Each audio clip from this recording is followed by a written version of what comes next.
You can make rhinestone templates for free in Cricut Design Space. I'll show you exactly how I put this together. I just recently posted a hotfix rhinestone tutorial, but I used a template that was already made. I had a lot of questions on how you can make your own template, so I'm excited to share in this video. I'll also show a much faster way if you plan to make a lot of these. I'll put the timestamp in the description box if you want to skip to that. But that one is a paid version. I hope you find this video helpful, and let's get into it. First, I'm going to grab a font. The font I'm using is called Better Together, and I'm just going to type in my name. When you're making your own rhinestone, you want to size your font or design first before you start adding the circles. Otherwise, you will go through all the work of adding the circles. Then when you go to size your design, it'll make the circles bigger, and they have to be just the right size for the rhinestones. I'm going to do 8.5 inches for my name. I'm going to change the background to gray to make it easier to look at, and my font size, I'm going to make it white. Now I'm going to grab a circle.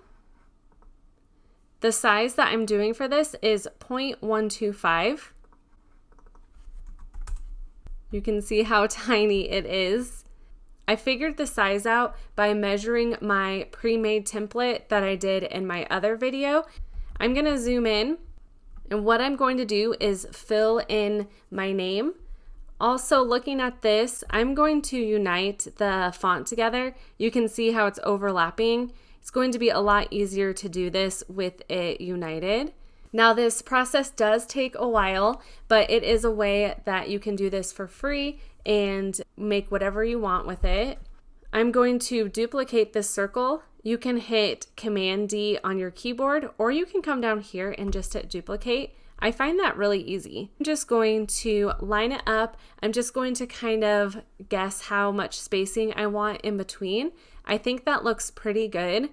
I do have a little tip that helps. If there is a faster and easier way, let us know in the comments, but this is how I decided to do it. What I'm going to do is select the circle, hit Shift on my keyboard, and select the other circle. I'll duplicate it. Then I'm going to drag this up and place it directly over this circle. I'm going to delete it. I make sure I do that. And that makes the sizing the exact same as this sizing. Now I'm going to grab all three. I'll duplicate it again. I'll bring it back up here and place it over that circle. Delete that. Then continue my way up. It will start to curve, as you can see, so it's going to be off that line. But an easy way to move it back is just hit the arrow key on your keyboard. It moves it in really tiny increments, and it makes it a lot easier. This gets a little faster when I can duplicate more at a time. I won't be able to do this for a whole bunch of them because it does start to curve, which makes it a little bit trickier. But it doesn't have to be perfect. For a straighter line, it is a little more noticeable if the spacing is off. When it gets to this curve spot, all I'm going to do is duplicate it and just kind of line it up myself. I find it a little bit easier when it starts to curve. And I like to kind of look as I'm doing it to make sure it's looking about the same for the spacing.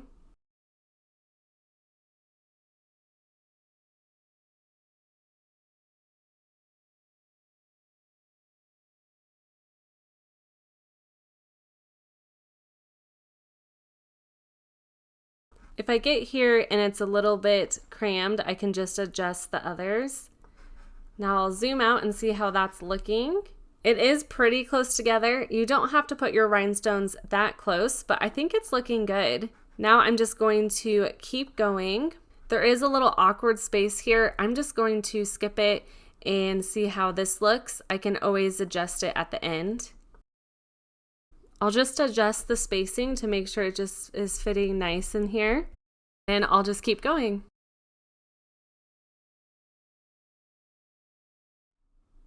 The nice thing about the ones that are curved, like I said, it doesn't have to be perfect. If it was straight, you would want it to be a little bit more lined up, but you can use the align tools to do that.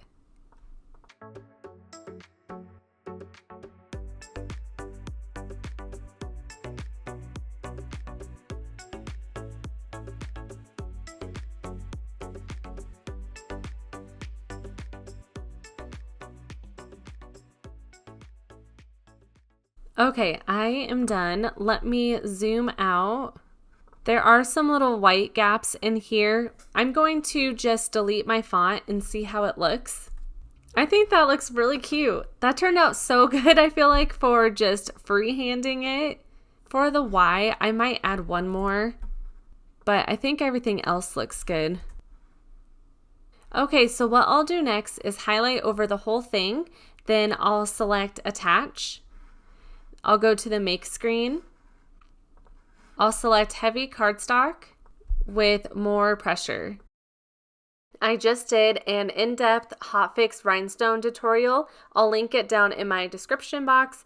I'm just following the same process for this.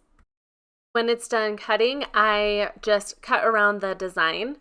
My mask last time wasn't quite big enough to fit my design, so I missed a few rhinestones. This time, as you can see, I'm measuring that first, and that worked really well. Those little dots don't come out very easily, so in my last video, I showed a hack of placing strong grip transfer tape on top, and it just peels away most of those dots.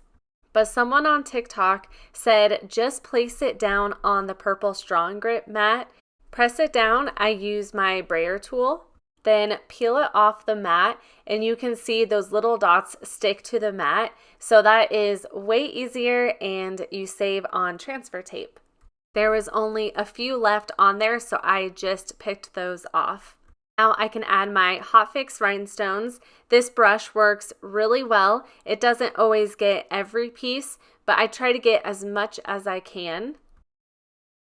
Then I'll use my wax dotting pin to fill in the rest. I'll add my mask. I press it down with my squeegee, then I remove it. You do want to make sure the rhinestone holes are the right size. If it's not, the mask will not pick up all the pieces well. I definitely know from experience. I did a little test run before this and made the circles too small.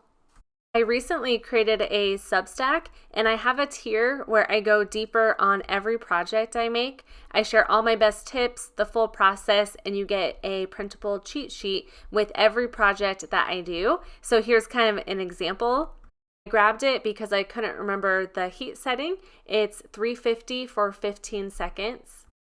What's nice about these is you can print it off and have it right next to your Cricut. I'll be adding these each week to my Substack whenever I do a project, and my goal is for you to have a full library of downloadable PDFs so you can just flip through and find the one you need for each project. This is a warm peel, so I peel it right away.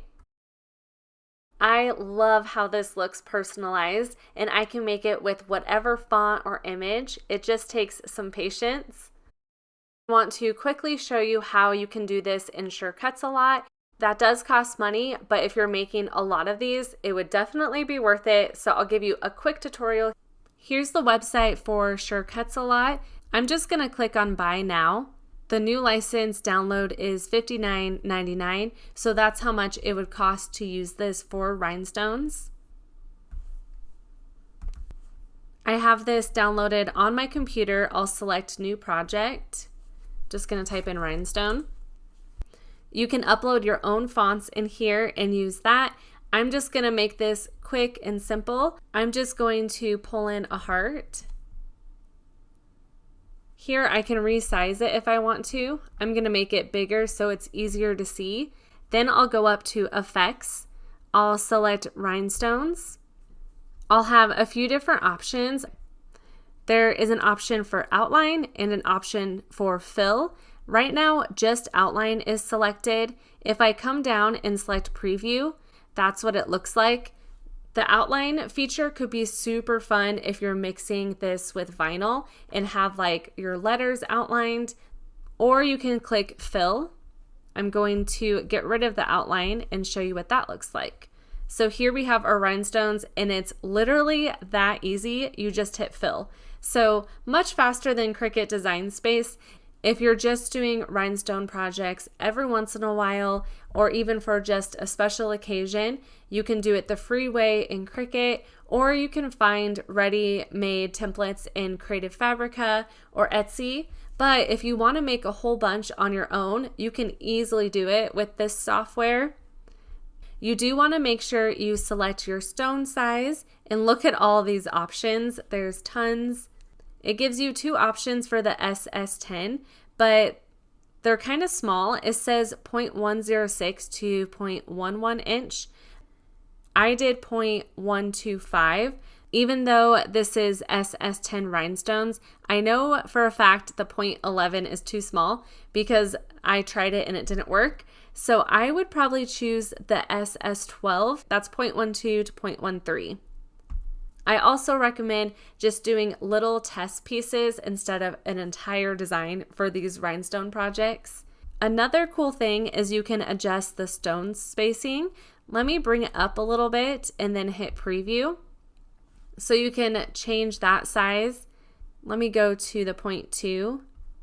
I really like how that looks. I think it's just about perfect. I'll hit OK. Then now all you have to do is save this. You'll go to export and type in, we'll do rhinestone heart. I'm going to select my downloads. It's saving it as an SVG. And it even says Design Space compatible, so you'll want to make sure that's checked, then hit OK. That's it for this video. Thank you so much for watching. Let me know if you have any questions in the comment box below. Give this video a thumbs up if you enjoyed it. Subscribe if you're new, and I'll see you in my next one.